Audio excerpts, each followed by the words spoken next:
My name's Ronald Heigl. I grew up in Venice.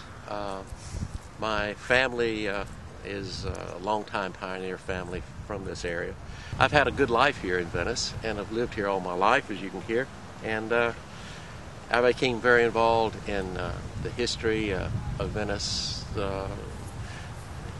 while I was in practice, and been very fortunate to be able to share some of my experiences over the years with a lot of people.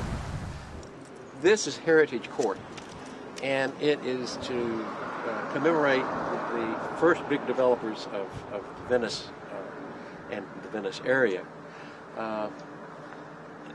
As I mentioned before, I think about Bertha Palmer. She had bought the property of originally what was Manatee County. She formed the Sarasota Venice Land Company, and it was her mind to develop some kind of a city here.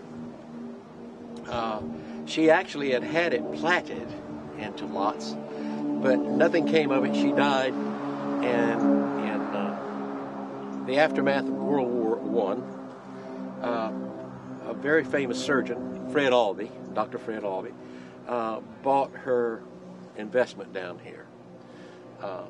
Dr. Albee had become the world's foremost orthopedic surgeon, and probably the most famous doctor of his time, because he used the cannon fodder of World War I to develop the first treatment for osteomyelitis, and also the technique of bone grafting. As you know, prior to World War I, if a soldier was shot in the arm or leg and it fractured the bone, the only treatment and sure success for life would have been amputation because of infection. His studies allowed him to start thinking about treatment. Evidently, he was the first person to put two and two together and realize that vitamin D was essential for forming bone, and the best source of vitamin D was the sun. He didn't know that it was UVA and UVB and all the infrareds and ultraviolets and things that we know today, but he did know that what was in the sun was something perfect for bone growth and healing, and he called it actinic rays. We call it ultraviolet today. And so that's why in a sunny climate, bones heal better than they do in a dark way. He used his knowledge in the south of France.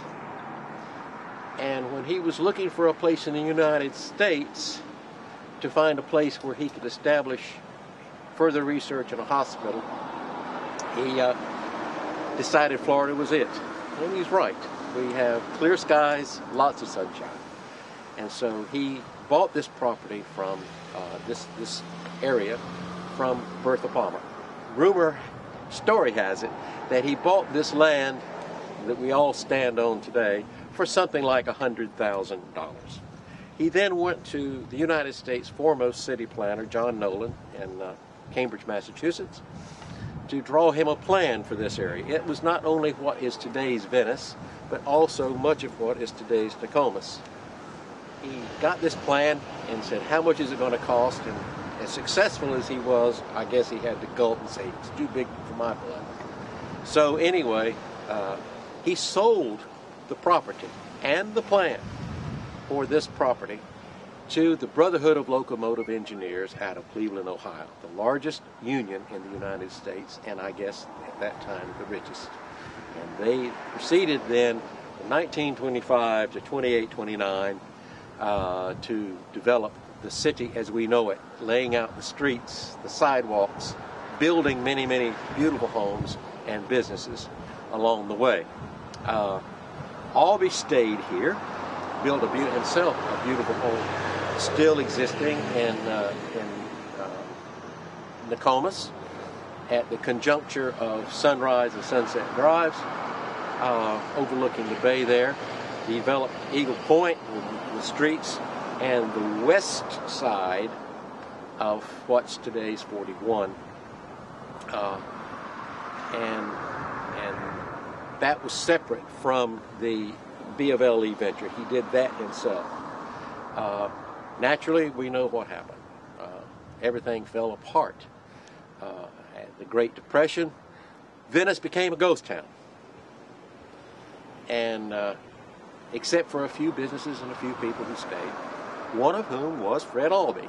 He continued to stay in Venice and operate the Florida Medical Center, where he developed the orthopedic surgeon's table, still used today, modified I'm sure, but still the same kind of design where they can move patients in different ways to do whatever operations they need on their bones.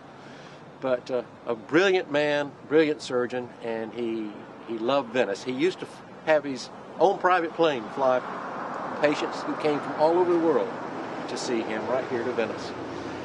The hospital, the building, was originally developed as a hotel that he turned into the Florida Medical Center. It was located where today's Venice Post Office now stands.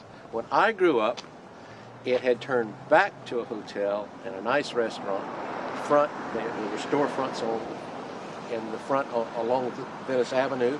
There was an atrium and then lobbies. Everything was beautiful, and it had Venice's only swimming pool that we children, boys and girls, used to jump into in the summertime when no one was around because the hotel closed in the wintertime, in the summertime. Even though the water was green, it was still fresh water and we could swim in it. Anyway, Fred Albee, if you want to call somebody the father of our modern city, I guess it would be Fred Albee.